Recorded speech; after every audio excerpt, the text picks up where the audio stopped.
This is one ugly wall. It's horrible. I want to coat it with a stone or veneer a stone to it.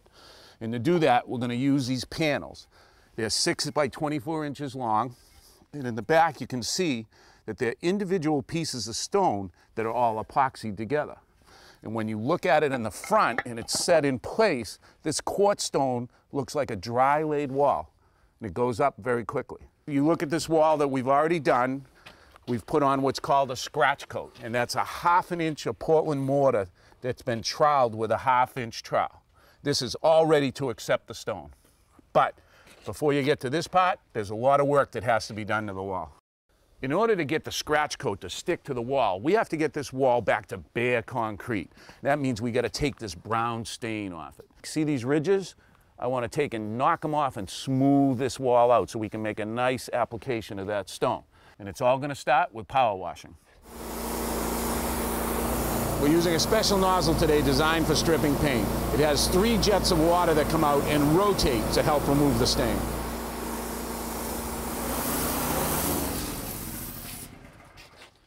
Dennis, is there any part of you that isn't wet? Roger, I've been drier in the shower.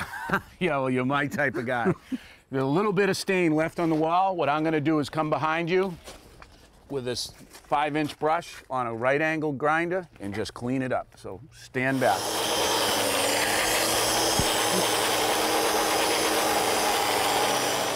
Before we can do any more work, we have to make sure this wall is nice and dry, and that's why I'm using a leaf blower to speed up the process. We're ready for our next step. What we're going to do is apply a bonding agent to the old concrete, and that'll assure that there's a good connection between the old concrete and our new scratch coat. It's just right here in the bucket. Bring it over. Let's bond. You just take it and paint a nice thin coat, nice and evenly on the concrete. Now, even with all the pressure washing we did and grinding, there was still a little bit of color left on this wall from the stain. This bonding agent will ensure that we get full contact with our scratch coat. In 15 or 20 minutes, it'll be tacky, and that's perfect. Right now, let's go mix up our mortar for the scratch coat. Now, the 2 main ingredients to our scratch coat are masonry cement and masonry sand. Why masonry sand? Well, masonry sand is very fine. It has no aggregates in it, so it's perfect for this scratch coat that we're going to be doing. The other important thing you have to remember is you're mixing 1 part masonry cement to 3 parts sand. It's very important you have that formula right. We're going to mix the mortar with water, but what I've added to the water is an acrylic polymer, which is going to give our mortar more strength and flexibility. I'm going to add a little of this water to that hole in the middle. Now start mixing your dry with the wet. What we want is the mortar to have the consistency of peanut butter, so keep working it. When you need more water, we'll add it. All right, let's take a look. That looks great. Let's bring it over, put it on the wall. All right, Dennis, first thing you're going to do is load up your hawk.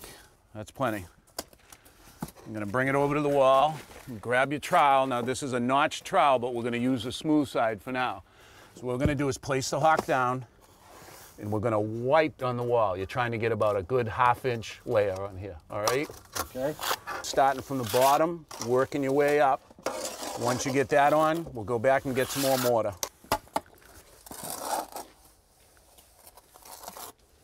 Dennis, I want you to remember, we're not skimming this wall. We want a nice thick bed on there. All right, looking good. Just fill in that last little hole. I'm going to take this wet trowel and just smooth the mortar out. Wet your trowel. Come over to the wall. We're going to start from the bottom. What we're going to do is hold it at a 45-degree angle and just take and come along and make a nice series of notches in the wall. And just start at the bottom and work your way up to the top. Now here's our veneer panel. Remember that this is 6 inches wide.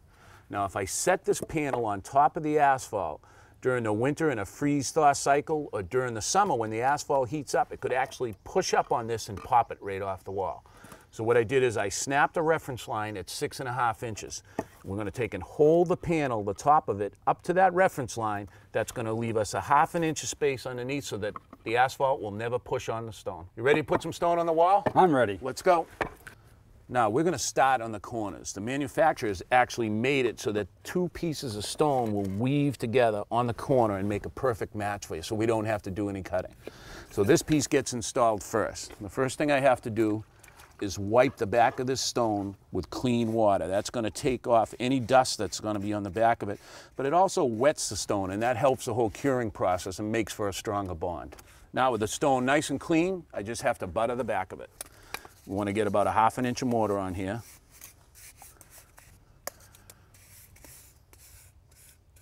That looks pretty good.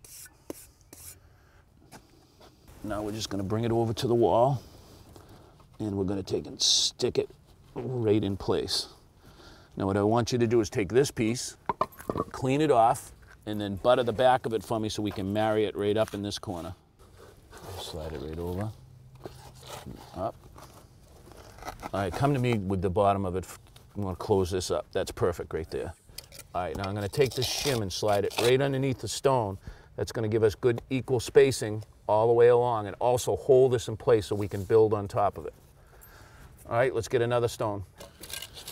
All right, set it right in. All right, now take it to you just a little bit.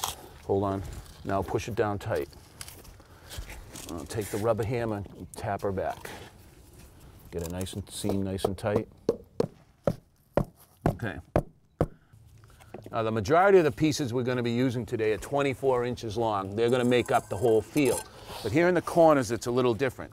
The corners are made up of 8-inch and 16-inch pieces. Here in our first course I have an 8-inch piece, and then the second part of the corner is a 16-inch piece. And it's just reversed in the next course. Here I have a 16-inch piece, and then on the front part I'm going to install an 8-inch piece. And that'll ensure that all of our joints are staggered. Looking good, Dennis. How are you making out? Good. These straight runs really fly. Dennis, the wall looks great. Now that's the last piece we can put in the wall part.